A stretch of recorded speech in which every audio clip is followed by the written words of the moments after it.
Hello, it's Rachel and I'm here again today with another 6x6 challenge piece for my Facebook group. The theme over there this week is diamonds and I'm starting my project using 3 different shades of Distress Oxide ink, and I'm using the wrinkle-free distress technique to pick up the colour, and once I've done this I dry the piece and then repeat the process to pick up some of the speckles.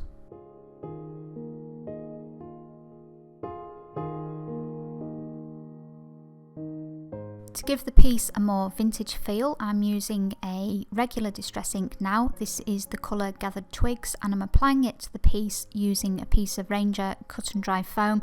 And this is going to create some warmth and give it the distressed vintage feel that I'm after, because that will go better with the stamps that I've chosen to use. After I've finished this, I pick up the first of the stamps, which is by Paperbag Studios. In fact, all the stamps I'm using today are by Paperbag Studios. This background stamp is a nice little script, and again I'm using the distress ink to stamp with.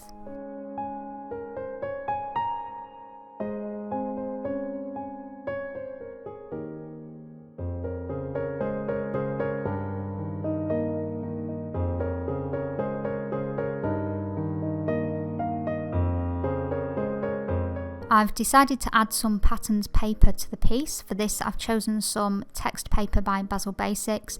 I'm tearing this into strips and placing it where I'd like it to be, and before I glue it into place I'm going to edge it using the same distress ink that I applied to the background. That's the Gathered Twigs colour.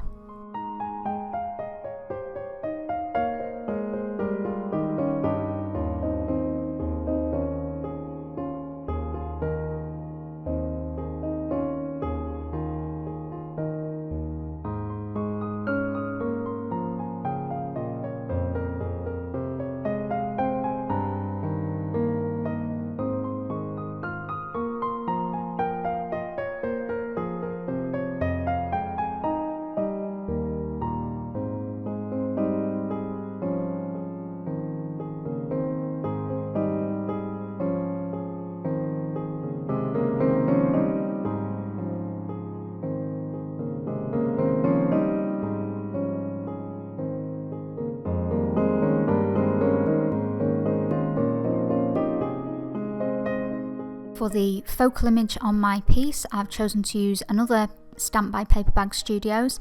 This time I'm stamping onto some lightweight cardstock, and I'm stamping using VersaFine ink in Onyx Black. Once I've stamped this little boy, I then choose a text stamp, also by Paperbag Studios, and again I stamp this onto the lightweight cardstock and then cut both of these out.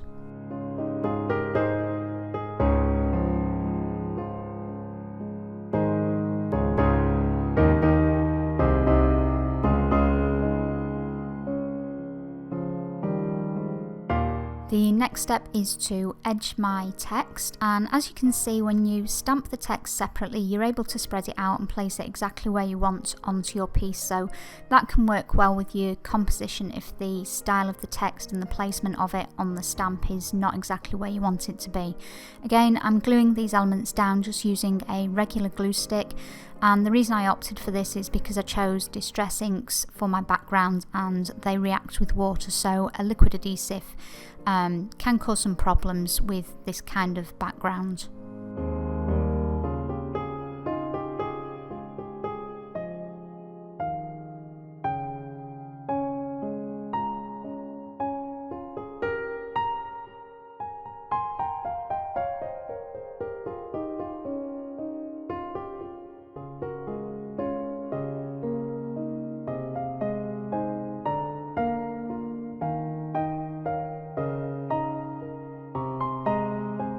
At this point I decided to add some very light colour to the focal image.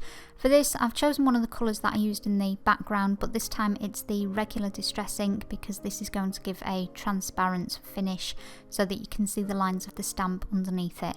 I only colour the jumper on the boy, and then I add a little bit of distress ink to his boots and also to ground him a little bit more. This is the Gathered Twigs, and off camera I add a little bit of the Wilted Violet to his hat.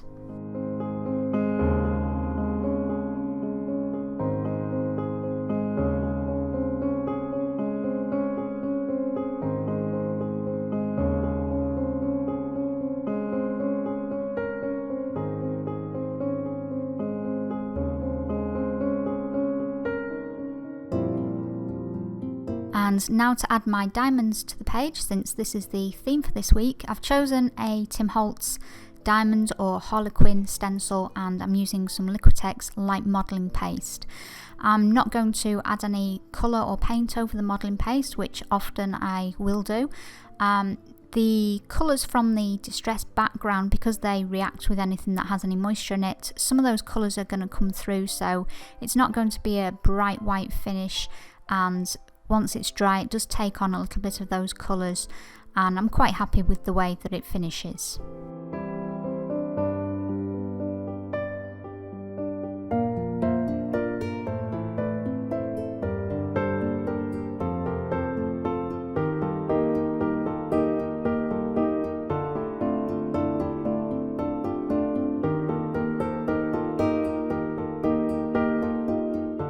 And here is the finished piece after the texture paste has dried.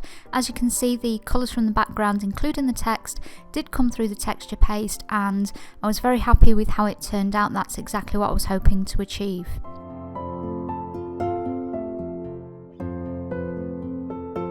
That is everything for today. I hope you enjoyed watching. If you did, I appreciate it if you hit the like button or leave me a comment.